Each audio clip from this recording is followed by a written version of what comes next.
다니엘서 9장 20절부터 27절까지 말씀을 같이 보도록 하겠습니다. 내가 이같이 말하여 기도하며 내 죄와 내 백성 이스라엘의 죄를 자복하고 내 하나님의 거룩한 산을 위하여 내 하나님 여호와 앞에 간구할 때, 곧 내가 기도할 때에 이전의 환상 중에 본 그 사람 가브리엘이 빨리 나가서 저녁 제사를 드릴 때 즈음에 내게 이르더니, 내게 가르치며 내게 말하여 이르되 다니엘아, 내가 이제 네게 지혜와 총명을 주려고 왔느니라. 곧 네가 기도를 시작할 즈음에 명령이 내렸으므로 이제 네게 알리러 왔느니라. 너는 크게 은총을 입은 자라. 그런즉 너는 이 일을 생각하고 그 환상을 깨달을지니라. 네 백성과 네 거룩한 성을 위하여 70일을 기한으로 정하였나니 허물이 그치며 죄가 끝나며 죄악이 용서되며 영원한 의가 드러나며 환상과 예언이 응하며 또 지극히 거룩한 이가 기름 부음을 받으리라. 그러므로 너는 깨달아 알지니라. 예루살렘을 중건하라는 영이 날 때부터 기름 부음을 받은 자 곧 왕이 일어나기까지 7이레와 62이레가 지날 것이요, 그 곤란한 동안에 성이 중건되어 광장과 거리가 세워질 것이며 62일의 후에 기름 부음을 받은 자가 끊어져 없어질 것이며 장차 한 왕의 백성이 와서 그 성읍과 성소를 무너뜨리려니와 그의 마지막은 홍수의 휩쓸림 같을 것이며 또 끝까지 전쟁이 있으리니 황폐할 것이 작정되었느니라. 그가 장차 많은 사람들과 더불어 한 이레 동안의 언약을 굳게 맺고 그가 그 이레의 절반에 제사와 예물을 금지할 것이며 또 포악하여 가증한 것이 날개를 의지하여 설 것이며 또 이미 정한 종말까지 진노가 황폐하게 하는 자에게 쏟아지리라 하였느니라 하니라. 아멘.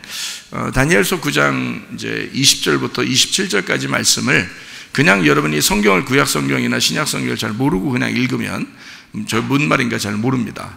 그리고 이것을 해석하려고 신학자들이 얼마나 많이 노력하는지 몰라요.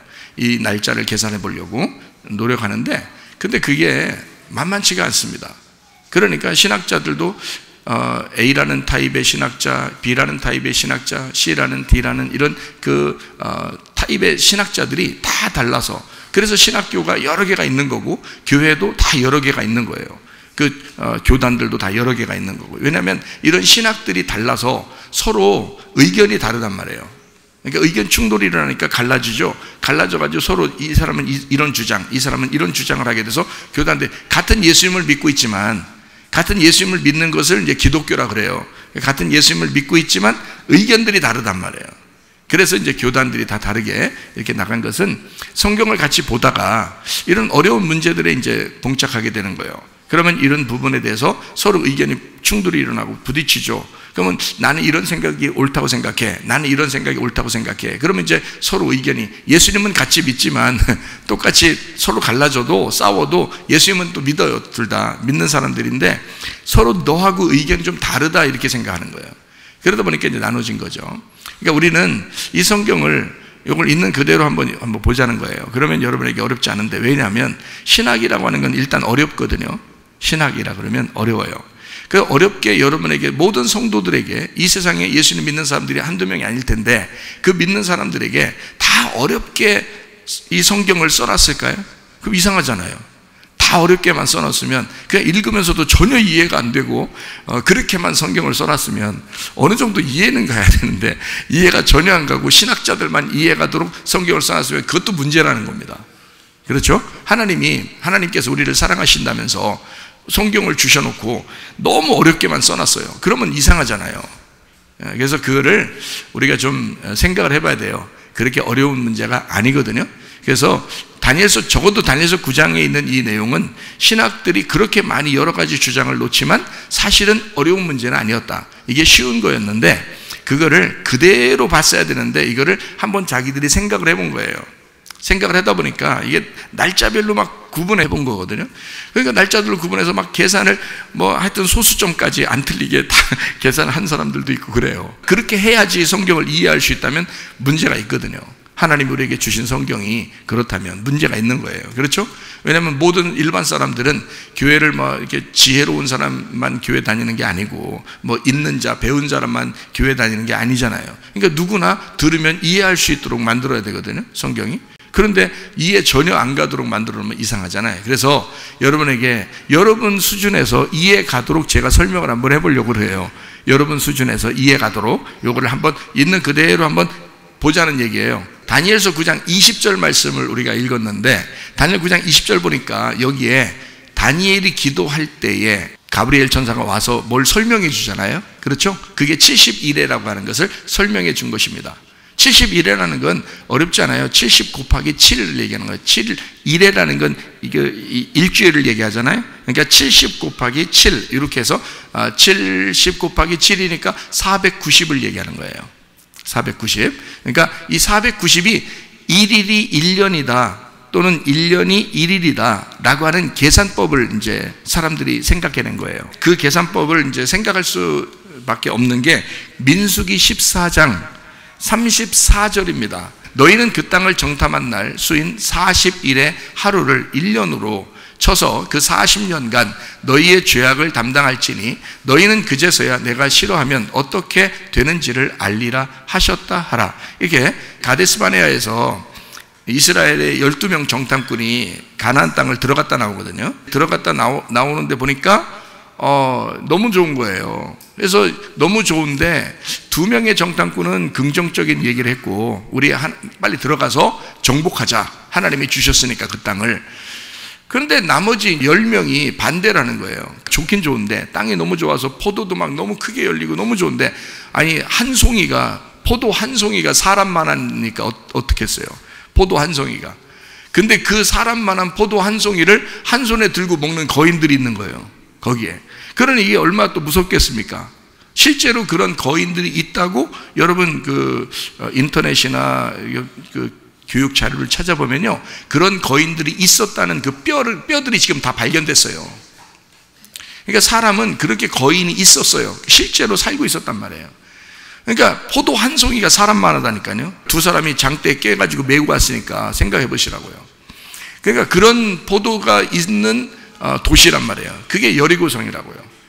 그게 가나안 땅의 관문이라고 하는 그 여리고성을 무너뜨려야 가나안 땅을 들어가는데, 그 여리고성에 있는 도시에 포도가 그렇다고요. 그리고 열매들이 그렇다고, 이스라엘에 그런 땅이 있다고요. 그러니까 이 사람들이 너무 좋으니까 2명은 들어가자, 여호수아 갈렙, 이 2명은 믿음을 가지고 하나님이 우리에게 주셨으니까 들어가자 했고, 10명은 들어가지 말자 그런 거예요. 무섭다고, 자기들 죽을까 봐. 그러니까 하나님이 여기까지 데리고 나와서 우리를 저런 거인들한테 죽게 만들려고 한 것이다. 저거는 사람이면 우리는 메뚜기다, 이렇게 한 거죠. 그러니까 메뚜기는 여러분이 밟으면 죽잖아요. 그러니까 거인이 이 사람을 밟으면 죽는 거예요. 우리도 포도송이 하나가 여기다 밑에 내려놓고 발로 밟으면 팍 깨지잖아요. 그런 것처럼 사람이 그만한데 거인은 사람 크기만 하고 우리들 사람은 메뚜기만한 크기라니까 이게 말이 안 되죠. 그만한 차이가 나는 거예요. 그러니까 근데 믿음으로 정복해서 들어가자고 한 사람이 2사람, 못 들어간다, 다시 애굽으로 돌아가자 하는 사람이 10명. 그런 생각을 해보세요. 거기서 그 소리를 듣는 사람들이 누구 말을 더 듣겠어요? 2명 말을 듣겠어요? 10명 말을 듣겠어요? 10명 말을 더 듣는 거예요. 그래서 10명 말을 듣고 사람들이 다 엉엉 울었어요. 그때 그 엉엉 우는 그 사람들에게 하나님은 뭐라고 명령하셨냐면, 너희들이 처음 거기서 태어난 아이가, 광야에서 태어난 아이가 40세 될 때까지, 그러니까 40년간을 너희들이 지금 정탐꾼이 들어가서 가나안 땅을 40일 동안 정탐을 했는데, 40일 동안 그 정탐한 날수를 하루를 1년으로 계산하겠다. 그래서 40년 동안 광야에서 머물도록 하겠다는 거예요. 그래서 광야 40년이 나온 거예요. 근데 그 광야로 나와서 2년이 지난 상태에서 갔다 왔기 때문에 2년을 빼면 38년이 돼요. 그래서 38년 된 병자가 나오는 거예요, 성경에. 그게 광야에서 쓰러져 있는 백성을 얘기하는 겁니다, 그 대표적으로. 그래서 예수님이 일부러 38년 된 병자, 요한복음 5장에 나타나는 베데스다 연못에 있는 38년 된 병자를 일부러 가서 일으켜 세운 거예요. 이렇게 광야에서 쓰러진 자를 주님 만나면 일어나게 된다, 부활시킨다, 이런 의미로 그걸 살려준 거거든요. 안식일 날 예수님이 오시면 이렇게 부활할 것이다 라는 것을 얘기해 준 거거든요. 마찬가지로 40년을, 그러니까 1일이 1년으로 계산해서 40년, 40일 동안 정탐했으니까 40년을 갖다가 광야에서 헤매게 될 것이다 라고 약속한 것이 민수기 14장 34절이에요. 그게 정탐꾼 얘기하다가 이 얘기를 한 거예요. 무슨 말인지 아시겠죠? 예. 그래서 1일을 1년으로 계산하는 계산법이 성경에 나온단 말이에요. 하나님의 계산법이. 자, 또 하나, 에스겔 4장 6절입니다. 그 수가 차거든 너는 오른쪽으로 누워 유다 족속의 죄악을 담당하라. 내가 네게 40일로 정하였나니 하루가 1년이니라. 이렇게 하나님은 에스겔에게 둘이 이제 40일 동안 네가 그 이스라엘 백성을 대신해서 네가 40일 동안 그 퍼포먼스 몸으로 보여줘라. 그런데 이거를 네가 40일 동안 보여준 이것이 1일이 1년으로 계산하겠다. 이렇게 계산법을 성경에 나와 있어요. 그러니까 70일이라고 하는 다니엘서 9장에 20절에 뭐라고 되어 있냐면 다니엘이 이제 기도하게 되잖아요. 그러니까 20절, 21절, 21절도 한번 봐봐요. 내가 기도할 때에 가브리엘이 내려왔죠. 그리고 이제 얘기하기를 70일에로 너하고 약속을 하겠다 이런 말이 또 나오죠. 그 뒤에 얘기죠. 22절, 23절, 24절, 25절, 26절 이렇게 쭉 나오죠. 그게 70일이란 말이에요. 70일에. 그러니까 70 곱하기 7을 얘기하는 거예요. 그러면 490일이잖아요. 490일인데 그걸 1일을 1년으로 계산하면 어떻게 돼요? 490년이 되는 거예요. 자, 그러니까 자 여기에 다니엘서 9장에 여기 지금 9장 20절부터 27절까지가 사람들이 그렇게 헷갈려하는, 신학에서 그렇게 헷갈려하는 그런 내용인데 이 말이요. 여기를 한번 쭉 보면 이렇게 되어 있습니다. 20절이 가장 중요하거든요. 내가 이같이 말하여 기도하며 내 죄와 내 백성 이스라엘의 죄를 자복하고 내 하나님의 거룩한 산을 위하여 내 하나님 여호와 앞에 간구할 때 이렇게 나오잖아요. 그러니까 여기는 지금 다니엘이 9장에 누구를 위해서 기도하고 있다는 얘기를 나왔어요? 자기 백성을 위해서, 자기 나라를 위해서 기도하는 거예요. 그 나라가 어디예요? 이스라엘 나라란 말이에요. 그렇죠? 이스라엘 백성, 이스라엘 나라를 위해서 기도한 거잖아요. 자, 24절을 봐봐요. 그럼 이게 지금 이제 가브리엘이 얘기하는 겁니다. 하나님의 명령을 받아서 가브리엘이 다니엘에게 얘기하는 거예요. 자, 그러면 네가 네 백성과 네 나라를 위해서 기도했으니까 내가 너한테 이런 응답을 주겠다. 네 백성과 네 거룩한 성을 위하여. 그게 누구예요? 새 예루살렘, 이 예루살렘이거든요. 네 백성은 이스라엘 백성을 얘기하고 네 거룩한 성은 예루살렘을 얘기하는 거란 말이에요. 그렇죠? 그러면 이것은 다니엘서 9장 20절부터 27절까지의 내용은 누구를 위해서 쓴 거예요? 이스라엘 백성들을 위해서 쓴 거예요. 이스라엘 백성과 그 나라 예루살렘을 위해서 쓴 거예요. 그러니까 70일에는 언제 어떻게 이루어져야 돼요? 누구한테 이루어져야 돼요? 예루살렘과 이스라엘 백성들에게 이루어져야 된다는 거지. 70일에는 이방 백성들을 위해서 이루어지는 게 아닙니다. 이스라엘 백성들을 위해서, 이스라엘 나라 예루살렘을 위해서 이루어져야 하는 내용이라고 얘기해. 자, 이제 여기까지 이해가 되겠죠? 다니엘서 9장의 내용은 이렇게 되어 있는 거예요. 그런데 이거를 자꾸 예루살렘과 이스라엘 백성들을 이루어지는 것을 마지막 7년 대환란이 있는데 거기에는 이제 이방인들이 이제 거기에 해당된다 뭐 이런 식으로 자꾸 이제 바꿔놓는 거예요, 생각을. 그러다 보니까 7년 대환란을 놓고 앞에 뒤에를 자꾸 얘기를 하려니까 7년 대환란 앞에서 휴거되냐 7년 대환란 끝나고 휴거되냐 이제 이런 얘기를 또 하는 거예요. 근데 그런 게 아니거든요. 이게 지금 예루살렘과 이스라엘 백성들을 위해서 얘기한 70일회가 정확하게 이루어져야 된단 말입니다. 누가 오기 위해서 지금 이걸 썼냐면 예수님이 와야 되니까 쓴 거예요. 자, 그래서 예수님이 와야 되니까 쓴 거니까 25절을 이렇게 보면요, 25절을 보면 너는 깨달아 알지니라 예루살렘을 중건하라는 영이 날 때부터. 그러면 예루살렘을 이제 건축하라고, 다시 재건축하라고, 다시 세우라고 그런 명령이 떨어질 때부터 기름 부음을 받은 자, 곧 왕이 일어나기까지, 그 기름 부음을 받은 자는 이제 메시아를 얘기하는 거예요. 메시아라는 단어예요. 그게 이제 메시아가 신약에서는 무슨 단어라고 했어요? 그리스도라 이렇게 대답했죠. 그죠? 그래서 신약의 크리스토스가 구약에서 메시아라고 말할 때는 그걸 기름 부음 받은 자라는 뜻이에요. 그러니까 여기 기름 부음 받은 자라는 것은 메시아를 얘기하는 거란 말이에요. 자, 메시아가 올 거다 이런 말이에요. 메시아가 온다. 그리고 그 메시아가 이제 신약에서는 그리스도라고 여겨지게 될 것이다. 그래서 바울이나 초대교회 주님의 제자들은 잘 생각해 봐요. 성경 사도행전이나 뭐 이런 데 보면요, 그 사람들이 전도할 때 어떻게 전도했어요? 뭐라고 전도했어요? 전도하는 거 성경 사도행전에 나오거든요. 그 사람들 전도 방법 어떻게 전도했냐면 예수는 그리스도라고 전도했어요. 이게 왜 그러냐면 그 사람들은 구약 성경을 알고 있는 사람들이에요. 이스라엘 백성들은. 그렇죠? 그럼 그 사람들에게는 지금 뭐라고 설명해야지 예수를 믿겠어요? 너희들이 죽인 예수가 우리가 그토록 기다리던 그리스도, 그가 메시아다라는 걸 설명해 줘야죠. 무슨 말인지 알겠어요? 너희들이 그토록 기다리던 메시아가 예수라는 이름으로 왔는데 너희들이 죽인 거다. 요거를 이제 설명해 주는 거예요. 그걸 설명해 주면, 예수가 그리스도라는 것만 설명해 주면 이 사람들은 울면서 믿는 거예요. 그래서 이 사람들이, 성경을 아는 사람들은 예수를 메시아라고 설명해 줬을 때 막 울면서 믿었어요. 왜냐하면 성경을 다 알고 있었잖아요, 이 사람들은요. 근데 여러분이 나가서 길거리 지나가는 사람한테 예수는 그리스도예요 라고 얘기하면 그 사람들이 울까요? 미쳤다 그러죠? 웃고 비웃으면서 지나갈 것입니다. 근데 성경을 아는 사람들은 안 그렇다고요. 성경을 아는 사람들은 메시아를 기다렸잖아요. 자기들이 기다렸는데 그가 가짜 메시아인 줄 알고 죽였더니 알고 보니까 그게 진짜 부활한 예수가 돼서 그가 그리스도였더라라면 그건 굉장히 놀래 자빠질 일이거든요.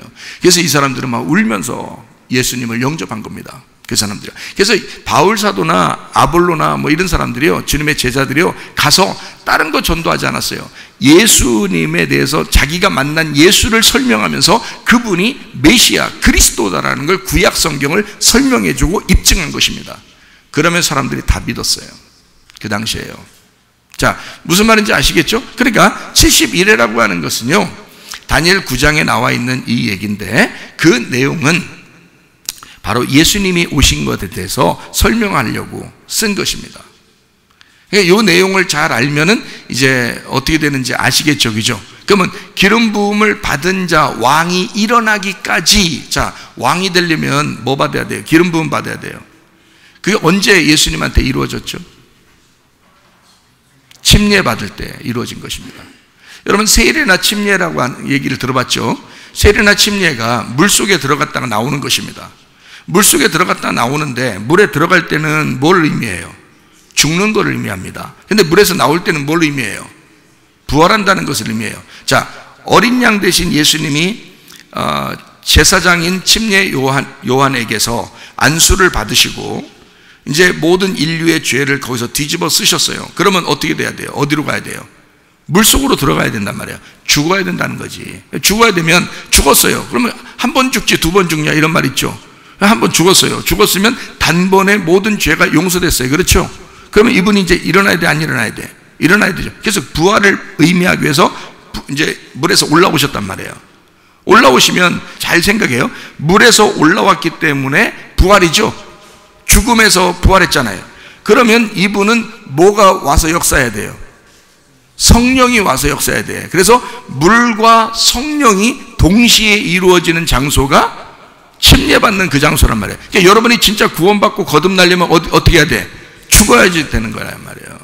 그러니까 예수님이 그렇게 죽어, 너 이 사실 알고 네가 내 머리에 안수하여 너와 내가 하나가 돼서 우리가 죽어야, 그 회개가 일어나야 너는 성령을 받을 수가 있다는 얘기야. 그게 동시에 이루어지는, 물과 성령으로 거듭나야 된다는 말이 그래서 나온 거예요.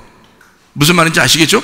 예, 그래서 거기서 올라왔어요. 그랬더니 성령이, 둘째 하늘이 이제 열리고, 그리고 하늘에서, 셋째 하늘에서 소리가 났어요. 나서 이는 내 사랑하는 아들이요 내 기뻐하는 자라, 저의 말을 들으라고 이제 그렇게 말씀을 하십니다. 아버지 하나님께서 성령으로 말씀하시는 거예요. 비둘기가 막 거기서 이제 이렇게 비둘기처럼 형체를 가지고 이렇게 왔죠. 그러니까 하나님은 원래 형체도 없어요. 하나님은 원래 형체도 없어요. 그냥 소리고요. 그 소리에 그 근원지가 하나님이시죠. 그러니까 그 말씀이란 말이에요. 말씀 자체인데 근원지란 말이에요. 보이질 않아요. 근데 성령이 비둘기처럼 이렇게 오셨다 해서 비둘기 모양처럼 이렇게 보였다라고 어떤 사람들은 보았겠죠. 어쨌든 성령님이 임하셨고, 그 예수님께서 이제 물에서 올라오실 때 성령이 임하셔서 거기서 내 기뻐하는 자라고 선포를 하신 겁니다. 그때가 언제냐? 기름 부음 받는 때예요. 성령으로 기름 부음 받는 때이기 때문에 그때 주님이 왕이 되시는 겁니다. 그때요. 자, 어릴 때 태어날 때는 왕으로 태어난 게 아니에요. 어릴 때 태어날 때는 그냥 한낱 인간으로 태어나서 똑같이 인간들하고 사셨습니다. 언제 딱 바뀌어요? 침례 받을 때 바뀌어버려요. 침례 받으면서 바뀌어요. 그리고 하나님하고 이제 대면하고, 그리고 그 하나님의 사역을 침례 받을 때부터 3년 반 동안 일을 하신단 말이에요. 그렇죠? 정해진 시간이라고요. 타임 스케줄이라고. 하나님의 타임 스케줄은 이 땅에서 하나님이 예수 그리스도라는 하나님의 아들을 이 땅에서 얼마 동안 일하게 만들까라고 정해놓은 시간이 3년 반이라고요. 3년 반 동안 일을 하는 거예요. 근데 그 3년 반 동안 일하면서, 자, 예수님이 참 좋은 일도 많이 하셨는데 또 이런 사람에 대해서 이렇게 얘기한 적이 있었어요. 수르보니게 여인한테 뭐라고 그러죠? 자, 자녀의 떡을 내가 걔한테 줄 수는 없다. 수르보니게 여인이 딸에 대해서 막 살려달라고 왔어요. 그런데 예수님이 안 고쳐주겠다는 거예요.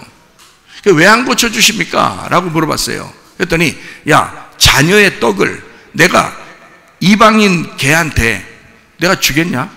자녀의 떡을 자녀에게 줘야지 내가 이방인이라는 걔한테, 너한테 줄 수 있겠냐? 이렇게 얘기한 거예요.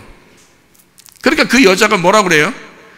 주님, 그러면 주님의 자녀들은 그 상에서 먹을 수 있겠지만, 그럼 우리 같은 개나 이런 이방인들은 그럼 개처럼 마당에서 먹을 수 있는데, 주인들이 먹다가 배부르면 남으면 밖으로 던져주대요.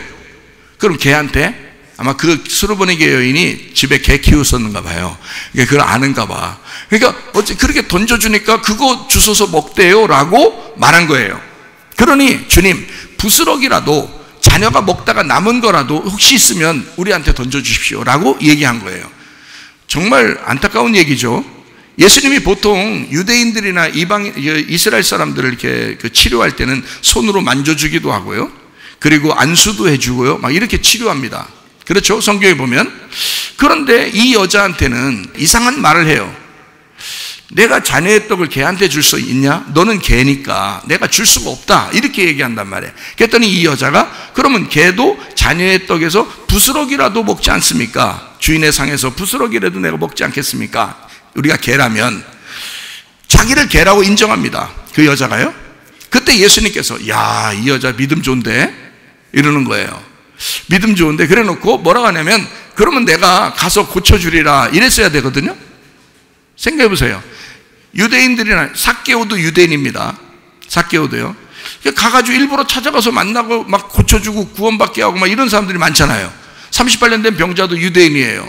그 사람도 일부러 가가지고 가서 38년 된 병자 가서 고쳐주고 그러잖아요. 소경들도 가서 막 눈뜨게 해주고요. 유대인들입니다. 그런데 이 여자한테만큼은 가서 고쳐준다는 얘기를 안 하고 개라고 얘기하고, 그 여자가 자기 개니까 그럼 부스러기 주세요 라고 했을 때 이 예수님이 뭐라고 얘기하면, 네 믿음이 참 귀하다. 네 믿음이 너의 딸을 구원했다. 네 믿음이 너를 구원했다. 이렇게 말해요. 네 믿음이. 자, 그 말은 무슨 말이에요? 내가 직접 가서 고쳐줄 수 없다 이 말이에요. 그렇죠? 자기가 직접 가서 고쳐줄 수는 없다. 그러나 네 믿음이 그렇다면 그 믿음이 너의 딸을 구원할 것이다. 네 믿음이 그렇다면 네 믿음이라는 것이 네 속에서 역사해서 너를 구원할 것이다. 그 말이거든요. 이게 무슨 말인지 알겠어요? 예수님이 왜 그 여자한테는 유독 그렇게 했느냐? 다니엘서 9장 때문에 그런 겁니다. 다니엘서 9장 때문에. 그럼 다니엘서 9장이 뭐라고 이렇게 예언되어 있기 때문에 그런 거예요? 그러므로 너는 깨달아 알지니라. 예루살렘을 중건한 영이 날 때부터 기름 부음을 받은 자 곧 왕이 일어나기까지 7일에와 62일에가 지난다는 거예요. 그러니까 한마디로 69일에가 지난다는 얘기죠. 69일에가 지나서 그때 이제 누가 나타난다는 거예요? 왕이 나타난다는 거예요. 기름 부음 받은 자 왕이 나타난다는 거예요. 이게 정해진 시간입니다. 이게 정해진 시간이에요. 그러니까 다니엘서에 정해진 시간이 이렇게 나오는 거예요. 예수님의 그 정해진 시간이. 그럼 요 시간이 언제인지 우리가 알면 되잖아요. 예수님이 침례받는 때가 언제인지 아시면 되잖아. 그러니까 요건 계산할 수가 있는 거예요. 이런 것은 스케줄이니까. 자, 예수님의 침례받는 시간이 AD 26년 혹은 AD 27년입니다. 예수님이 십자가 못 박혀 돌아가신 것이 AD 30년이에요. AD 29년 혹은 AD 30년 이렇게 됩니다. 그러니까 예수님이 3년 반 동안 일하셨죠. 그리고 십자가 지시고 부활하시고 올라가셨죠. 그때가 AD 30년이니까 AD 29년 30년이니까 여기서 3년 반을 빼니까 AD 26년에서 27년이 나온단 말이에요. 몇 월 며칠 날 몇 년도에 침례를 받았다라고 성경에 안 써 있죠. 그러나 이 세상의 역사에서는 예수님이 십자가 못 박혀 돌아가신 사건이 굉장히 큰 사건이기 때문에 그때 기록한 역사 기록가들이 있어요. 그 예수님에 대해서 역사를 기록했는데 그게 AD 29년에서 AD 30년 그때 돌아가셨다고요. 십자가에 매달린 사건이 기록이 되어 있다고 역사적으로. 그러니까 우리가 알죠. 그러면 그때서부터 3년 반을 빼야 되죠. 3년 반을 빼니까 AD 26년에서 AD 27년이 나와야죠. 그렇죠? 그럼 그때까지가 어느 시간이에요? 7 이래와 62 이래가 지난 시점이 돼야 된단 말이에요. 그 시점이. 그죠? 그게 490년에서 7 이래와 62 이래가 지나니까 483년이 돼야 된단 말이에요. 그 시점이. 그죠? 483년이 지나는 그 시점. 그리고 예수님이 이제 침례를 받으시는 시간이란 말이에요. 그 시간이. 그리고 3년 반 동안 일하시고 십자가를 지신다. 이렇게 시간이 정해져 있었던 거예요. 예수님은 하늘에서 이 땅에 내려올 때 시간이 정해져 있었어요. 그래서 마리아하고 요셉하고 예수님이 네 마리아 뱃속에 들어가서 나올 것이다 라고 가브리엘이 내려와서 얘기를 해줬어요. 그 얘기해 줄 때까지 몰랐어요. 자기들도. 그렇죠? 그러니까 예수님이 오시는 시점은 아무도 몰랐던 겁니다. 지금 우리가 이 세계의 역사를 보고 달력을 보니까 예수님의 그 시간적인 역사를 볼 때 그 앞으로 계산해 보니까 정확하게 그 시점이란 말이에요. 그러면 AD 30년에 십자가 못 박혀 돌아가신 건 확실하고 역사적으로 그러면 그 앞으로 26년이나 27년 그렇게 침례받을 때 하고 그 다음에 그때까지가 뭐냐면 30세거든요. 예수님이 왜 30세가 돼야 일을 시작하느냐면 성경에 제사장들의 일을 할 때 제사장들이 일할 때가 30살이 돼야 돼요. 남자가 30살이 돼야 제사장 일을 하게 돼 있어요. 그러니까 30세 때 일을 할 수밖에 없어요. 그 전까지는 똑같이 사는 거예요. 인간들하고. 그리고 30세가 돼서는 내가 때가 됐구나. 이래서 그때가 시점이 딱 돼서 3년 반 동안 이제 일하게 되는 거거든요. 그러니까 침례를 받으러 예수님이 침례 받으러 갔어요. 침례 요한한테. 왜냐면 시간이 된 거를 누가 알고 있어요?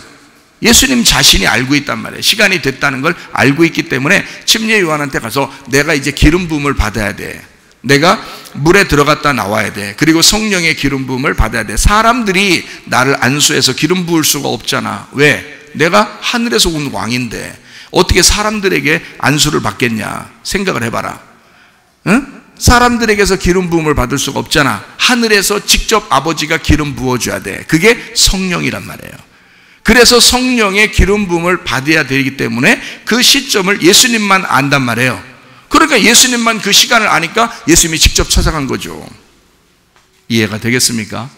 성경이 뭐 그냥 아무렇게나 썼으면 이 세상의 교회들이 뭐하러 있어요? 성경이 아무렇게나 썼으면? 그렇지 않아요. 성경도 정확한 근거에 의해서 쓴 것입니다. 그러니까 우리가 이해할 만한 거죠. 자, 그래서 여기 지금 이제 25절에 그렇게 되어 있잖아요. 자, 7 이래와 62 이래가 지난다. 그래야 침례를 받는다라는 것까지 딱 정해졌어요. 그렇죠? 자, 26절, 27절 한번 보겠어요. 62 이래 후에 기름 부음을 받은 자가 어떻게 된대요? 끊어져 없어요. 이거 무슨 얘기예요? 틀림없이 무슨 얘기예요? 십자가 매달려 돌아가신다는 얘기예요. 그러니까 자, 7 이래와 62 이래 후에 한 시점을 정해서 기름 부음 받은 자가 침례를 받고 난 다음에 한 시점에, 거기에 한 시점에 기름 부음 받은 자를 죽일 것이다 이 말이야. 그러면 그 시점이 얼마큼 남았어요? 몇 년 남았어요? 한 일회밖에 안 남았거든요. 한 일회를. 그러니까 여기 지금 69일회가 지났죠. 그리고 예수님께서 나온다 그랬죠. 나와서 그 한 일회 사이에 죽으셔야 된단 말이에요. 그 한 일회가 뭐예요? 예, 7일이란 말이에요. 7일. 근데 이 7일을 1일을 몇 년이라고 그래요? 예, 1일을 1년이라고 그러죠. 그러니까 몇 년이 나와요? 7년. 그래서 사람들이 7년 대환란 그러는 거예요.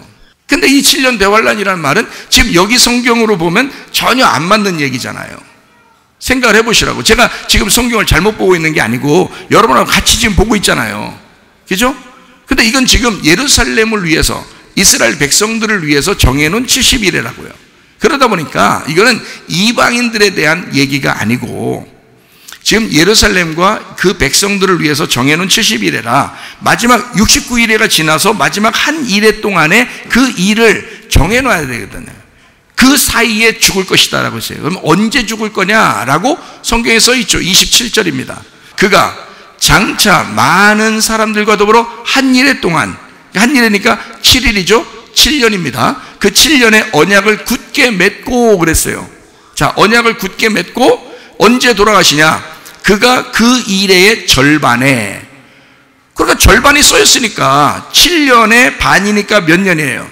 3년 반이죠. 그러니까 예수님이 이 땅에 오셔서 자기가 일할 수 있는 시간은 3년 반밖에 없다는 걸 아는 거예요. 이해가 되십니까, 여러분? 자, 그러면 자기가 일할 수 있는 시간이 3년 반이에요.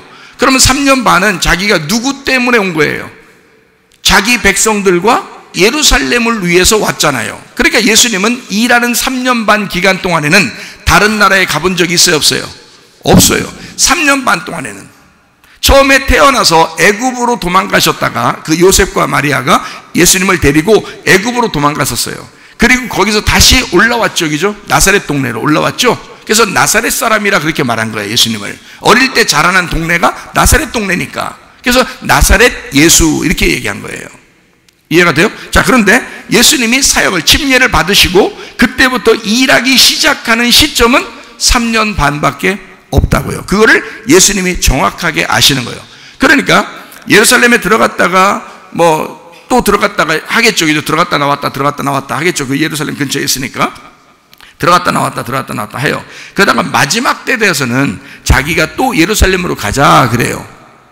사람들이 자꾸 예수님 잡아 죽이려고 그러는데 왜 자꾸 들어가려고 그럽니까? 이제 때가 다 돼서 그래. 이렇게 얘기해요, 예수님이요. 성경 잘 읽어보셔요, 여러분. 그러니까 때가 다 돼서 그래. 누구만 알고 있었던 거예요, 그 때를? 예수님만 알고 있었던 거예요. 그러니까 그 때가 다 돼서 그래 하고서 자기가 또 예루살렘을 일부러 들어갑니다. 거기서 잡혀야 되니까. 이해가 돼요? 자, 그러니까 한 일에 7일이라는 7년 그 사이에, 그 중간에, 딱 중간에 제사와 예물을 금지한다 그랬어요. 그렇죠? 그러면 제사와 예물을 금지하면 어떻게 돼요? 십자가 못 박혀 돌아가셨는 다음에 지금 우리가 소 잡아드리고 양 잡아드리고 그러나요? 그러지 않죠? 예수님 잡아드리는 거예요. 우리가 사실 예수님의 이름으로 예배를 드리고 있는 것입니다. 예수님 십자가 못 박혀 돌아가신 이후에는 소 잡아드리고 양 잡아드리지 않아요. 그런 제사는 끝났다고요. 여기에 제사를 끝내러 왔기 때문에 그런 거예요. 자, 제사 끝내는 게 성경에 나오잖아요. 제가 지금 잘못 보는 게 아니라 성경 그대로를 보란 말이에요. 그렇죠? 그러면 마지막 7년, 그러니까 7년 대환란이라는 얘기는 없는 거잖아요. 어디에서 성경에 7년 대환란이라는 그대로 글자가 써 있습니까? 없죠. 여기에 나오는 것 때문에 쓴 거거든요. 다니엘서 9장에 나오는 것 때문에 사람들이 7년 대환란 얘기를 하는 거예요. 자, 7년 동안 대환란이 있든지 3년 반 동안 대환란이 있든지, 그래서 예수님이 그러면 중간에 죽으니까 3년 반 끝났죠. 그 나머지 3년 반이 남았죠. 그래서 사람들이 그러면 그 3년 반이 마지막 때 일어날 환란이야. 그래서 3년 반 환란 얘기하는 사람들도 있습니다. 들어봤죠? 그럼 그게 다 여기서 나오는 거예요. 이 다니엘서 9장에서 나오는 거예요. 근데 사실은 그런 이야기가 아닙니다. 제가 여러분에게 설명을 해드리는 거예요. 마지막 이제 한 일회를 굳게 정해요. 이 약속은 하나님께서 언약을 해놓은 거예요. 언약을 반드시 지킨다는 얘기예요. 그 지키는데 예수님이 오셔서 기름 부음을 받으시고 3년 반 동안 일하시고 돌아가십니다. 부활하시고요. 그리고서 이제 승천하셔요. 그러면 나머지 3년 반이 남아있죠. 그죠? 자, 이게 다 어느 기간 동안이다? 70일에 해당하는 유대인과 이스라엘 백성, 그러니까 예루살렘을 위해서 정해진 시간이라는 거예요. 타임 스케줄, 하나님의 타임 스케줄인 거죠. 그렇죠? 자, 그러면 이 타임 스케줄에는 예루살렘을 위해서, 이스라엘 백성들을 위해서 했기 때문에 이방인들을 구원하면 돼요, 안 돼요? 안 돼요. 그래서 예수님이 이 땅에 계실 때는 이방인들을 구원한 적이 없습니다. 여러분 성경을 잘 읽어보세요. 마태, 마가, 누가, 요한을 읽어보면 이방인들을 구원하지 않습니다. 수로보니게 여인이 유일하게 나타난 이방인인데 그 이방인한테 예수님 뭐라고 그랬다고요? 네 믿음이 너를 구원했다 그랬어요. 직접 가서 구원해 주지 않았습니다. 이해가 돼요? 이렇게 철저하게 예수님은 이 다니엘서 9장을 지킨 겁니다. 참 희한하죠. 예수님도 이 성경 말씀을 우습게 알지 않는 거예요. 이 성경 말씀대로 오셨기 때문에 아버지의 뜻을 이 땅에서 이루는 것이 이 성경 말씀을 자기가 메시아로서 하나님의 말씀을 이루시는 거예요. 완성하는 거란 말이에요. 그래서 3년 반 동안 이스라엘과 예루살렘을 위해서 일하셨다. 자, 이해가 되겠죠, 거기까지? 그러면 나머지 3년 반이 남았죠. 나머지 3년 반은 이제 어떻게 되느냐? 예수님이 부활 승천하시면 뭐가 오냐면요, 오순절날 성령 충만이 임합니다. 오순절날 성령 충만이 임하면 바로 이 사람들이 그때 3,000명이 구원받고 교회가 세워지죠. 그 교회는 이방인 교회예요, 유대인 교회예요? 예루살렘에서 유대인 교회예요. 각 나라에 있었던 이방에 살고 있었던 유대인들이 오순절을 축제를 지키기 위해서 예루살렘에 모여들었는데 그 모여들은 사람들이 복음을 받았어요. 베드로한테서 설교를 들었어요. 그리고 제자들이 방언하고 또 뭐 이렇게 하나님의 그 놀라운 역사가 일어나는 사건을 보았어요. 예루살렘에 와가지고. 그리고 거기서 구원을 받고, 그게 사도행전 2장입니다. 사도행전 2장에 이제 그 사람들이 놀라운 성령의 충만을 받고서 이 사람들이 세운 게 교회예요. 3,000명 교회입니다. 3,000명 교회를 세웠어요. 그리고 난 다음에 이 사람들이 곧바로 이방으로 전도하러 다 갔나요? 아니죠. 이방으로 전도하러 안 갔어요. 왜요? 그때까지만 해도 이 사람들은 무슨 생각했을까? 유대인들만 구원받는다고 생각했어요. 사도행전 2장부터 사도행전 9장까지 엄청난 시간이 걸린 것 같죠? 근데 그게 3년 반이에요. 3년 반 동안 누구만 구원받냐면 유대인들만 구원받아요. 이디오피아 내시가 원래 유대인입니다. 그런데 에티오피아에 살고 있었어요. 그리고 이 사람이 오순절날 성령 충만을 받으러 왔었던 거거든요.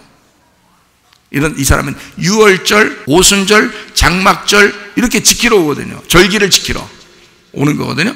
왜냐하면 흩어져 있는 유대인들은 3번을 자기 나라에 와서 절기를 지켜야 돼요. 그게 출애굽기 23장에 나와 있다고요. 모든 남자는 각 나라에 있더라도 예루살렘에 모여서 3번을 하나님 앞에 모여 예배해야 된다. 이렇게 절기를 지키라고 돼 있어요.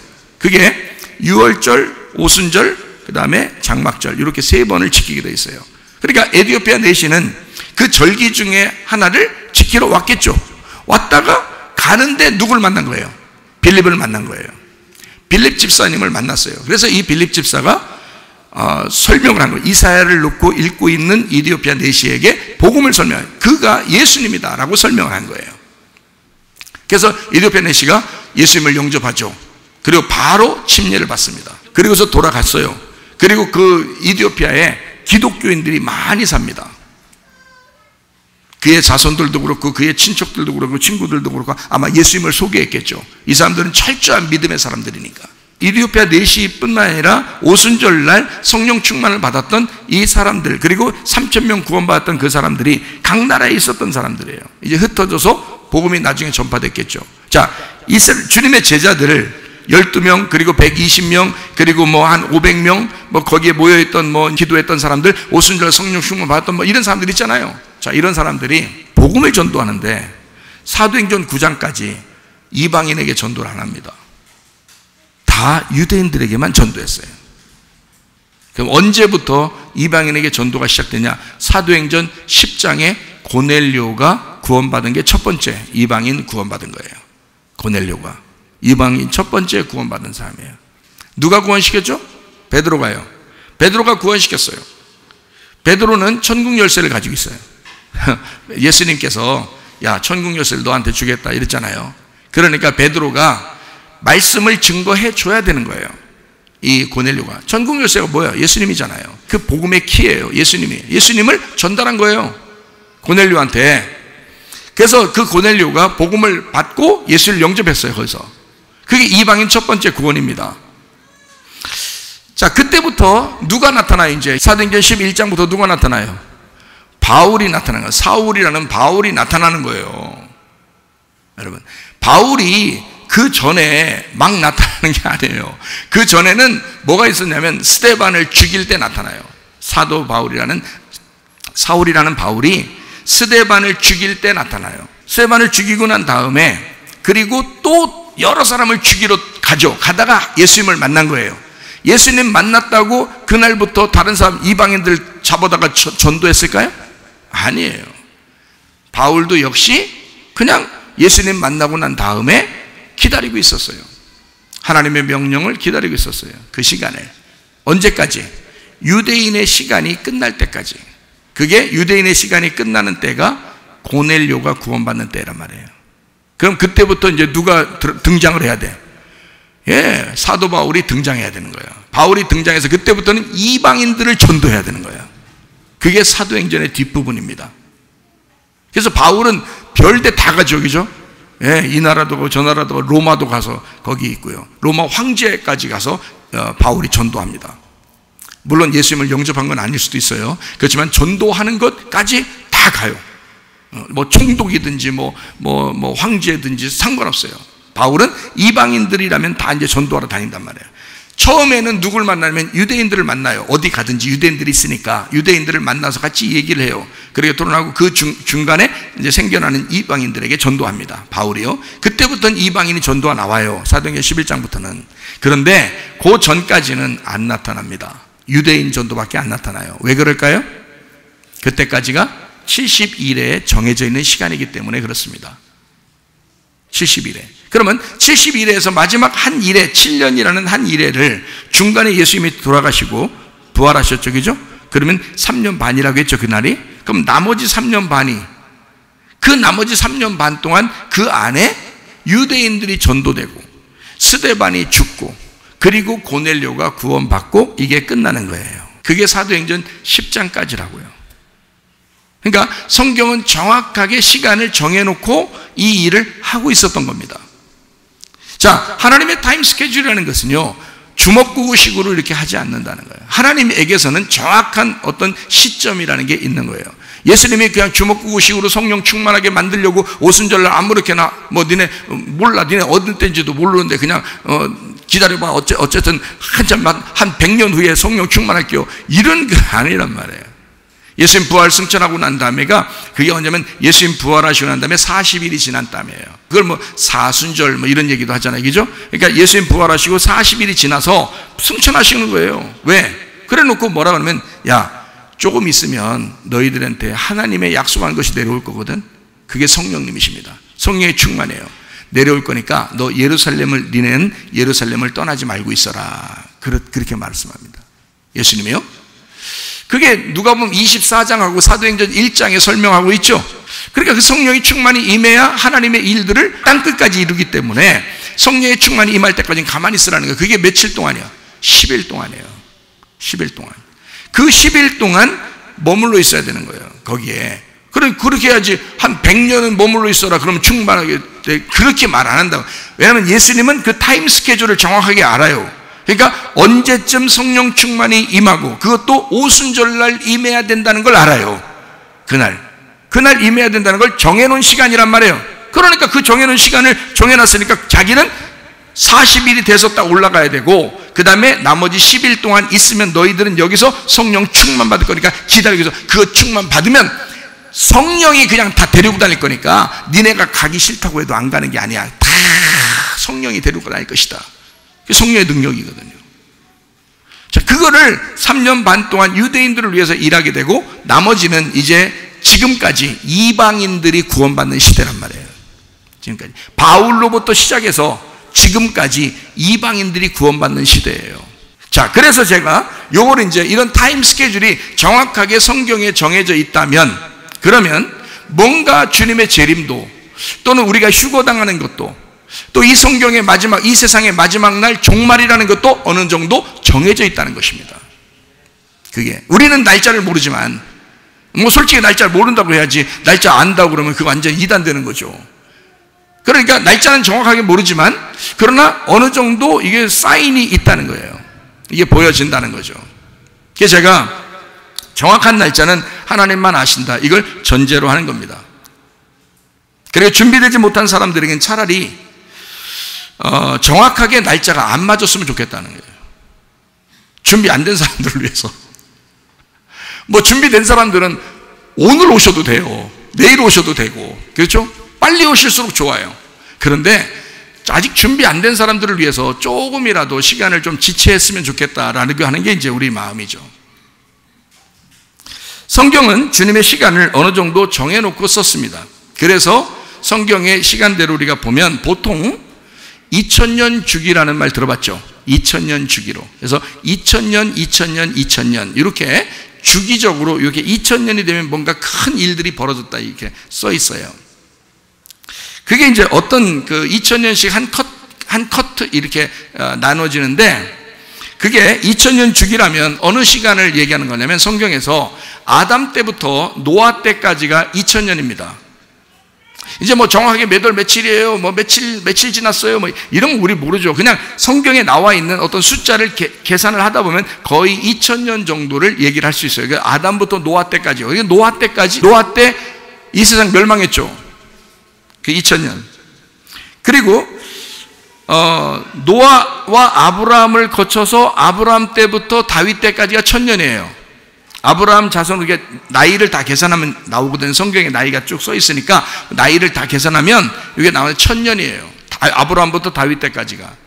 다윗 때부터 다윗의 자손으로 예수님이 태어나잖아요. 어느 땐가는 태어나야 되잖아요. 예수님도 이 땅에서. 그래서 태어나는 때까지 다윗의 자손으로 오기 때문에 다윗의 자손으로 태어나는 그때까지가 1000년이에요. 몇 년 살다가 죽었다, 몇 년 살다 죽었다, 이걸 쭉 계산하니까 1000년 정도가 나온단 말이에요.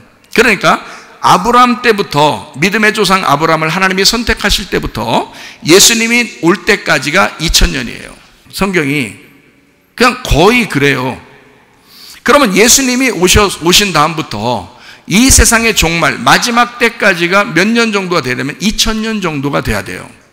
왜 이 2000년 정도가 돼야 되냐면 이방인의 시대가 시작돼서 2000년일 수도 있고 유대인들의 구원까지 합해서 2000년일 수도 있어요. 그런데 2000년 정도가 돼야 되는 이유가 예수님이 그런 사인들을 자주 성경에서 기록을 해놨어요. 2데나리온이라는 얘기를 많이 하죠. 2데나리온이죠. 그리고 1데나리온씩 2데나리온 얘기를 하는데 2데나리온이라는 게 이틀 품삯이에요. 하루가 1000년, 1000년이 하루라는 말이 있죠, 베드로서에. 그러니까 1000년씩 이틀이란 말이에요. 그러니까 이틀을, 그러니까 2000데나리온을 주고 갔어, 이렇게 하면 얼마나 좋아요. 그럼 성경은 딱 보기가 쉽죠. 근데 그게 아니고 2데나리온을 주고 갔어, 이렇게 얘기하면 그러면 이제 하루가 1000년이라는 계산을 맞춰야 되거든요. 그게 하루가 1000년이고 1000년이 하루란 말이에요. 그게 그 날짜도 정해져 있다고요. 또 예수님이 요한복음 4장에도 이제 그 사람들, 사마리아 사람들이 하도 같이 있자고 그래가지고요, 그 사마리아 이방인들과 함께 이틀을 같이 머무르다 말이에요. 그러니까 이방인 구원이 2000년이 돼야 된다는 그런 사인이에요. 이게 성경이 그냥 막 쓴 게 아니고. 그러니까 성경을 보는 사람들은 대부분 다 2000년 정도 있다가 예수님이 오시겠구나라는 게 거의 목사님들의 생각들이거든요. 그러면 이거를 무시할 수가 없잖아요. 어떤 날짜는 우리가 모르겠지만 어느 정도 이 시간은 거의 다 됐단 말이에요. 자, 그러면 자, 여기 이제 만약에 2000년 주기로 종말과 재림이 이루어진다면 잘 생각해 보실 필요가 있죠. 예수님 탄생이 몇 년도인지 우리가 알아야 되겠죠. 그러면 몇 년도인지 어떻게 알아요? 자, AD 30년을 기준으로 해서 역사적으로 정확하게 맞으니까 AD 29년 혹은 AD 30년, 제가 왜 29년 혹은 30년이라 하는지 아시죠? 잘 모르시겠어요? BC에서 AD로 가는 때가 0년이거든요. 0년이 없잖아요. 그러니까 0년이 없으니까 BC 1년에서 AD 1년으로 넘어간단 말이에요. 이렇게. 그러니까 0년이라는 한 해가 없단 말이에요. 1년이라는 게.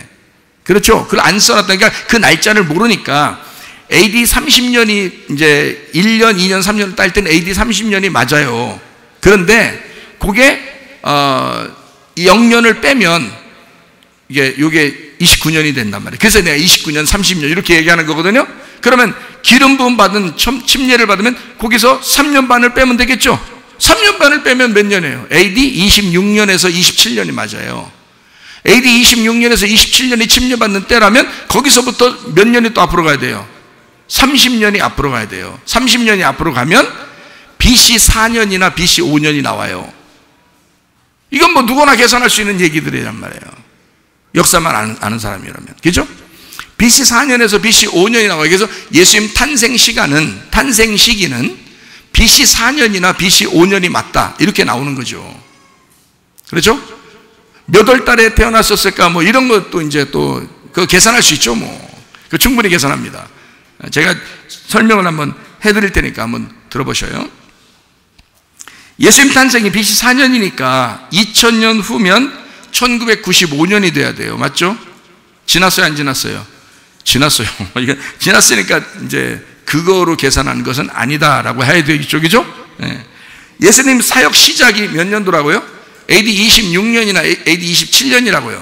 자, 그때로 말하면 예수님이 하나님의 일을 시작할 때부터 2000년으로 따지면 어떻게 돼요? 2026년이나 2027년이 나와야 되죠. 이것도 안 맞기를 바라지만 왜냐하면 준비 안 되신 분들을 좀 더 준비하라고 이것도 안 맞기를 바라지만 이게 만약에 맞는다 손 치면 AD 26년에서 27년이니까 2026년에서 2027년이 나와야 맞는 거예요. 자, 그러면 예수님 십자가 지신 게 AD 30년, AD 29년에서 AD 30년이라 했죠? 그러면 그렇게 넓게 보잔 말이에요. 예수님 돌아가실 때부터 2000년이라고 따지면 그러면 2029년이나 2030년 정도가 돼야 맞는 것입니다. 그렇죠? 그러면 예수님이 이방인 구원을 그럼 더 넓게 잡아서 이방인 구원부터 시작하자 그러면 AD 34년이 나와야 돼요. 나와야 되는데 AD 34년 혹은 AD 33년. 그죠? 그러면 AD 33년이나 34년으로 잡으면 거기서부터 2000년이면 어떻게 돼요? 예. 2033년이나 2034년이 나와야지 맞죠. 2000년이 될 때만 해도 저는요 1999년에서 2000년이 될 때만 해도 사실 이런 사실들이 굉장히 멀리 느껴졌습니다. 멀리 느껴지겠죠. 왜냐하면 1999년도에서 2000년 올라올 때만 해도 이 정도 날짜는 굉장히 멀리 느껴졌거든요. 근데 지금이 2021년이니까 주님의 재림을 아무리 생각해봐도 얼마 남지 않은 거예요. 이 성경의 스케줄로 봐서는. 지금 시대를 봐요. 얼마 남지 않은 게 지금 시대를 보면 기근이 많죠. 어떤 나라는 기죠? 재난의 막 소문들이 많죠. 전쟁의 소문들이 많죠. 지진 같은 거 많이 일어나죠. 또 자연재해 같은 거 많이 일어나죠. 전쟁 테러 같은 거 막 이곳저곳에서 일어나죠. 동성애가 여러분 옛날에 있었어요? 별로 없었죠? 그 말도 안 꺼냈어요. 그리고 한 15년 전만 해도요. 2000년 시작할 때만 해도 별로 그런 게 없었어요. 지금 한 10년, 20년 지나니까 지금요. 동성애 뭐라고 하면은 이상하게 생각해요. 동성애 한다고 이상하게 말하면 이상하게 그러니까 동성애를 이상하다고 얘기하는 사람을 이상하게 생각한다고요, 지금. 그 정도로 시대가 바뀌었어요. 20년 사이에 완전히 바뀌어버렸습니다. 동성애가 그 전까지는 그렇지 않았거든요. 그런데 희한한 거는 소돔과 고모라 때도 그렇고 로마 시대 때도 그렇고 노아 홍수 때도 그렇고 동성애가 있었습니다. 세상이 멸망할 때는 꼭 뭐가 등장하냐면 동성애가 등장했어요. 남자가 남자를, 여자가 여자를. 그래서 로마가 멸망한 사건도 보면요, 동성애들이 굉장히 많았어요. 소돔과 고모라 때도 동성애가 굉장히 많았어요. 노아 홍수 때도 마찬가지고요. 사람들이 음란하고 패역한 사건들을 상당히 많이 했습니다. 자, 동성애가 지금 굉장히 만연하죠. 공산당 사상이요. 지금 공산당 사상이 굉장합니다. 지금요. 사람들이 그걸 또 좋아하고요. 자유주의 신학, 신학교들마다 자유주의 신학이라는 게 들어가서 제대로 하나님을 믿음으로 믿자고 하지 않고 과학적으로 믿자고 얘기하는 사람들이 많아요. 자연주의, 자유주의 신학. 지금 또 그리고 돈을 사랑한다. 말세가 되면 돈을 사랑한다 그랬는데요. 돈을 막 사랑하는 사람들이 너무 많습니다. 돈 때문에 하나님도 버려요. 이 세상의 정치나 경제나 이 세상의 정치, 종교 뭐 이런 모든 것들이 다 타락하는 이유가 뭐예요? 돈 때문에 그렇습니다. 사람을 죽이는 것도 돈 때문에 그래요. 자기한테 돈 안 준다고 막 식구들도 죽이기도 하고요. 돈 안 준다고. 돈 때문에 그렇습니다. 모든 것이 돈을 더 사랑한다는 거예요. 사람들보다 하나님보다 돈을 더 사랑하는 시대가 됐어요. 말세란 말이에요. 디모데후서 3장에 나와 있는 말씀들이 말세에 이런 일들이 나타난다. 돈을 사랑한다. 또 하나는 분노 조절 장애입니다. 승질을 얼마나 내는지 말해요. 끄떡 하면 승질내요. 승질내서 싸우고 승질내서 죽이고 이래요. 분노 조절 장애입니다. 이 분노, 승질내는 거 이런 것들이 만연하다. 미워하죠. 사람들을 미워하죠. 사랑하지 않습니다. 미워하는 사람들이 상당히 많습니다. 그리고 교회가 타락했습니다. 교회가 타락하고 뭐 분명히 알죠. 뭐 워낙 타락했다고 얘기해 주니까 다 알죠. 그러나 그래도 건전하게 믿음을 지키려는 교회들이 상당히 많습니다, 여러분. 타락한 교회들도 있죠. 타락한 종교인들도 많죠. 예. 비난당하는 사람들도 많고요. 얘기하지 않아도 뭐 세상에 다 알려주니까 이미 알고 있을 거예요. 교회 타락합니다. 전염병이 상당히 많이 지금 퍼지고 있습니다. 그런데 예전에 있던 전염병하고 좀 다른 게, 예전에는 전염병이 있으면 그 나라나 그 지역만 그랬어요. 그렇죠? 근데 지금 이번 전염병은 전 세계가 똑같이 오고 있습니다. 그렇죠? 이상하잖아요. 자, 이전까지 한 번도 없었던 일이 이번에 생긴 거예요. 지금 벌써 1년 반이 지났습니다. 그런데 난리죠? 자, 마스크, 백신, 칩, 다 뭐예요? 통제사회로 들어갑니다. 모든 사람들 다 통제하는 거예요. 그래서 너희들 움직이지 마. 집에만 있어. 텔레비전만 보고 있어. 내가 얘기하는 대로, 나라에서 얘기하는 대로 그대로 지켜. 이렇게 이제 딱 통제를 하면 사람들이 못 돌아다니는 거예요. 그런 통제 사회를 싫다고 막 데모하는 사람들도 있는데 잡아가기도 하고 벌금을 물리기도 하고 이렇습니다. 이것이 자 20년 전만 해도 이제까지 이런 일들이 한 번이라도 있었나요? 한 번도 없었습니다. 그건 이상한 거죠. 이런 일들이 벌어지고 있습니다. 성경에 보면 이런 짐승과 음녀, 이런 짐승과 음녀라는 이런 준비된 자들이 나타날 것이다. 마지막 때가 되면. 이게 성경대로 지금 이루어지고 있는 사건들이거든요. 자, 그러면 성경이 이제 이런 것들이 시간이 어느 정도 정확하게 되면 이게 마지막 때가 되면 이게 이루어진다라는 것을 우리가 알 수 있는 얘기들이거든요. 자, 믿음이 연약한 자들을 위해서 이 시간이 안 맞기를 바라지만 성경에서는 하나님의 타임 스케줄은 정확하게 언제나 정확했다. 성경에서 예수님에 대해서 예언한 모든 게 정확하게 이루어졌다. 예수님에 대해서 뭐만 빼놓고요? 예수님이 재림하는 거 하나만 빼놓고 나머지는 다 이루어졌어요. 성경 똑같이 예수님 재림하는 거 딱 하나만 남겨놓고 나머지는 다 이루어졌어요. 성경에. 그러면 요 재림하는 요거를 안 이루어질까? 이루어진죠. 이게 이루어진다고요. 그거를 기독교인들은 믿음으로 믿는 것입니다. 지금 사람들이 볼 때는 굉장히 바보스럽고 이상하게 보겠지만 성경을 우리가 믿는 사람들이기 때문에 성경대로 이루어진 이 모든 사건이 하나만 남겨놨다. 예수님 재림하시는 이 사건 하나만 남겨놨다. 그래서 이 시간을 우리가 다니엘서 9장을 이렇게 쭉 이렇게 보면서 어느 시점부터 이 시간이 시작돼 예수님에 대한 이야기가 BC 456년이나 BC 457년 정도부터 시작해야 BC 4~5년이 나오게 됩니다. 이게요, 이 70일의 그 안에요. 그리고 BC 4년에서 5년 사이에 태어나셨다면 AD 26년에서 27년 사이에 침례를 받게 돼요.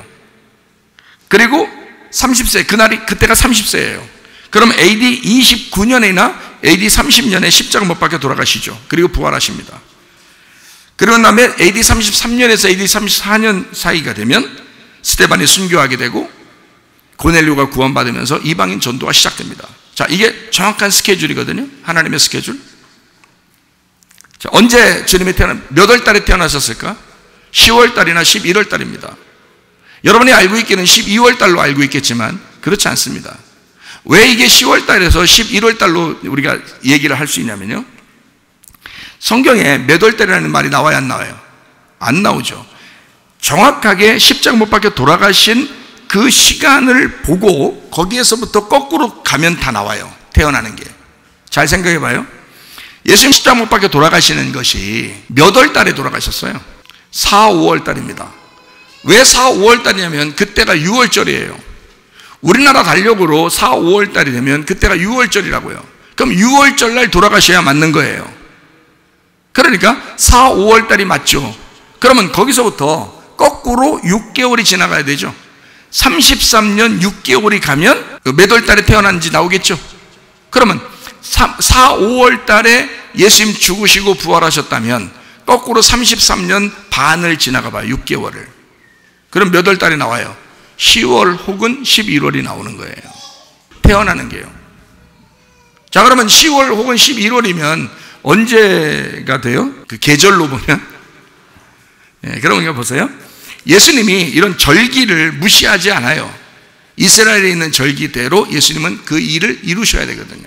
그러면 이스라엘의 절기가 뭐가 나오죠? 유월절, 무교절, 초실절, 오순절, 나팔절, 숙제절, 장막절 이렇게 7개가 나와요. 그러면 예수님 십자가 못 박혀 돌아가실 때가 그 죽음과 부활을 3, 4월 혹은 4, 5월로 이렇게 잡으면 유월절, 무교절, 초실절이 돼요. 그때가 봄입니다. 그러면 오순절 날은 당연히 5월달이나 6월달이나 7월달이 되겠죠.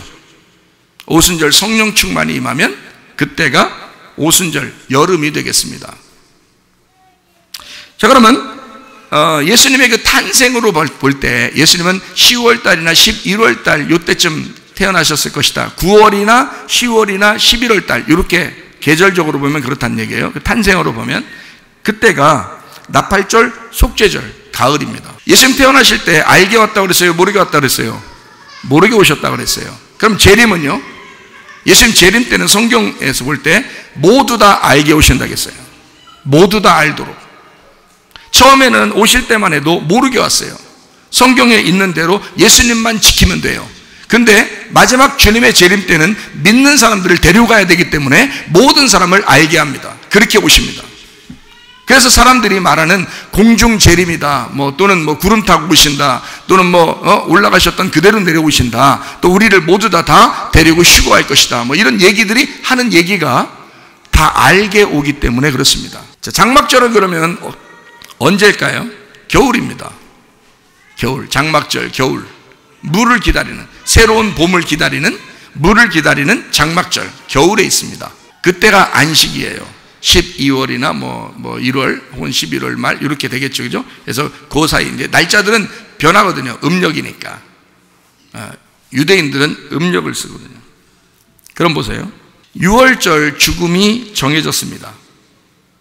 초실절 부활도 정해졌습니다. 그 6월절 기간 안에, 무교절 기간 안에 부활하시거든요. 오순절 성령 충만도 정해졌습니다. 그럼 이 사건들은 다 어디에 해당하는 거예요? 70일 안에 다 이루어진 사건들이에요. 예수님 재림만 하나 남겨놨어요. 그러니까 주님의 재림을 제가 왜 처음 시작할 때 날짜를 모른다 그랬죠? 왜 모르느냐? 잘 생각해 봐요.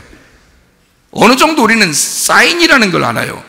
계절적으로도 이렇게 우리가 보면요, 봄인지 여름인지 가을인지 겨울인지를 보면 아는데, 겨울은 안식하고 쉬고 들어가는 것을 말하는 거고요, 가을은 추수하는 겁니다. 성경에 가을 추수할 때 열매 익은 곡식들을 거둔다는 말들이 많이 나오죠. 왜냐하면 추수 때가 되니까 그래요. 그러면 그때가 언제냐면 가을이거든요. 그러면 9월, 10월, 11월 잘 보세요. 그러면 이게 언제가 돼야 되냐면 예수님의 탄생도 9월, 10월, 11월. 그럼 예수님의 탄생을 주기로 2000년을 보면 이게 한 사이클이 이렇게 돌아가가지고 다시 가을이 온다는 얘기예요. 그러면 가을 때 곡식들을 거두러 오시는 것이 많이 맞는다는 얘기예요. 그러면 겨울에 쉰다. 겨울에 들어가서 안식하고 쉰다. 이 땅에서는 교회에서 쉰다. 하늘에 올라갈 때는 하늘나라에서 쉰다. 이게 장막절이다. 그래서 땅의 장막이 교회고 하늘의 장막이 천국이라는 얘기예요.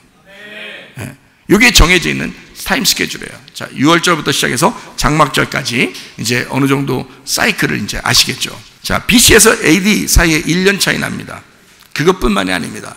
유대력과 지금 로마력이라는 이 달력이 5일씩 차이 납니다. 유대력은 5일이 없어요. 그러니까 360일이 1년이에요. 로마력은 365일이거든요. 근데 유대력은 360일이기 때문에 이거를 계산할 수가 없습니다. 지금 저는 여러분에게 듣기 편하고 쉽게 이 얘기들을 쭉 설명하기 위해서 로마력을 가지고 설명한 거예요. 그러나 유대력을 가지고 이걸 그 음력으로 다시 따져서 이걸 딱 계산하면 모르겠지만 이게 힘들어요.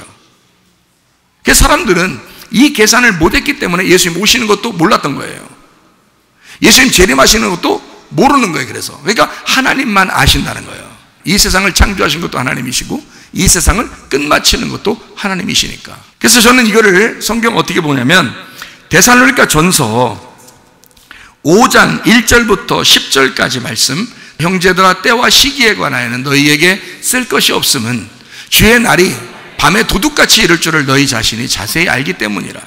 그들이 평안하다 안전하다 할 그때에 임신한 여자에게 해산의 고통이 이름과 같이 멸망이 갑자기 그들에게 이르리니 결코 피하지 못하라. 이거는 무슨 말이냐면 이 세상이 좋아진다는 얘기입니다. 세상은 과학적으로도 그렇고 의학적으로도 그렇고 점점 좋아질 거예요. 그러니까 평안하죠. 사람들이 이 세상에 살려고 하는 사람들은 평안하지만 이 세상에 살려고 하지 않고 부딪히는 기독교인들은 불편한 것입니다.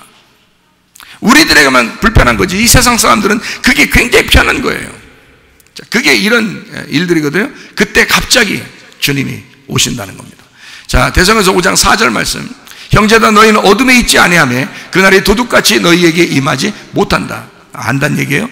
안다는 얘기예요. 그 다음에 너희는 다 빛의 아들이요 낮의 아들이라. 우리가 밤이나 어둠에 속하지 않는다는 거예요. 그러므로 우리는 다른 이들과 같이 자지 말고 오직 깨어 정신 차려라. 자는 자들은 밤에 자고 취하는 자들은 밤에 취하되 우리는 낮에 속하였으니 정신을 차리고 믿음과 사랑에 호심경을 붙이고 구원의 소망에 투구를 써라. 하나님이 우리를 세우심은 노하심에 이르게 하심이 아니요 오직 우리 주 예수 그리스도로 말미암아 구원을 받게 하려 하심이라. 예수께서 우리를 위하여 죽으사 우리로 하여금 깨어있든지 자든지 자기와 함께 살게 하려 하셨느니라. 그랬어요. 그러니까 주님의 시간은 정해져 있는데 뭘 알려준다는 거예요. 우리가 어둠에 있지 않기 때문에 낮에 있기 때문에 너희들한테는 반드시 사인을 알려준다는 겁니다. 징조를 알려준다는 거예요. 그래서 어느 정도 분위기를 보면 이게 마지막 때구나 알려준다는 겁니다. 성경을 제대로 아는 사람들은 아 이거 마지막 때가 왔다. 이거 거의 다 됐는데 이거 알 수 있단 말이에요. 지금이 그런 때입니다. 지금이. 저는 이거를 1999년에서 2000년에 올라올 때 그때 저는 한참 남은 줄 알았어요. 그때도.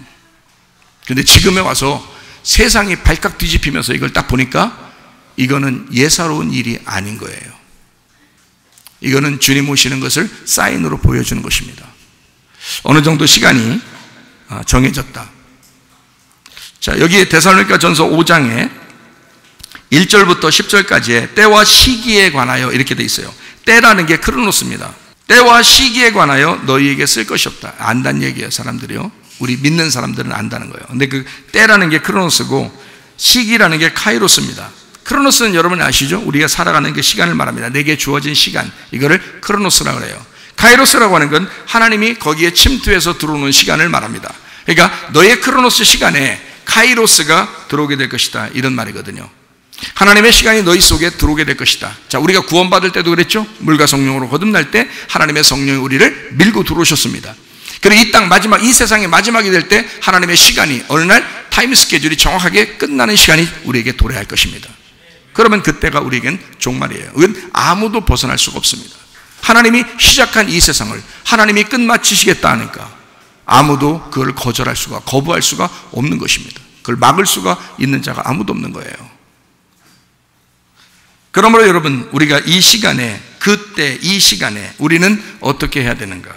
데살로니가 전서 5장 23절 말씀, 평강의 하나님이 친히 너희를 온전히 거룩하게 하시고 또 너희의 온 영과 혼과 몸이 우리 주 예수 그리스도께서 강림하실 때에 흠없게 보존되기를 원하노라 그랬습니다. 데살로니가 전서 4장 18절 말씀, 그러므로 이러한 말로 서로 위로하라. 이 앞에 있는 내용이 뭐냐면 너희들을 끌어올려서 공중에서 주님을 영접하게 만들 것이다. 너희를 데리고 갈 것이다 라고 하는 게 요 앞에 나와 있는 말씀이에요. 그러니까 갑자기 어느 순간에 여러분을 데리고 가실 수도 있는 거란 말이에요. 그런 말을 너희가 이걸 성경을 알고 너희들에게는 감추어진 것이 아니라 너희들에게는 낮의 사람들이기 때문에, 빛의 사람이기 때문에, 자기의 자녀들이기 때문에 너희들에게는 징조를 알려주고 사인을 알려줄 것이다. 이때가 어느 정도 됐다, 시간이 어느 정도 됐다, 이 시기가 지금 이 세상을 돌아가는 걸 너희가 봐라, 이렇게 될 것이다. 그러면 이때가 되면 주님이 재림하시고 너희를 데리러 오실 때가 됐다. 그러니까 이러한 말로 서로 위로하라, 이렇게 말합니다. 목적은 뭐예요? 주님이 우리를 이런 날이 올 때 당황하지 말고 너희가 평강을 가지고 마음의 평안을 가지고 위로받아라 라고 해서 이 말씀을 쏘신 것입니다. 그러면 여러분과 제가 이 마지막 때를 맞이하여 주님 만나실 때까지 여러분과 저는 정신 차리고 믿음으로 기다리시기를 바랍니다.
우리 하나님 앞에 기도합니다. 하나님, 내가 준비된 자로 주님 만나기를 원합니다. 주님께서 어떤 타임 스케줄을 정해놨는지 모르겠지만 우리 하나님, 우리는 주님 만날 때 기쁨으로 만나기를 원합니다. 하나님, 이 세상 살아가는 동안에 이 마지막 때에 믿음 지키고 정신 차리고 깨어 기도하다가 주님 만나게 하옵소서. 기도합니다.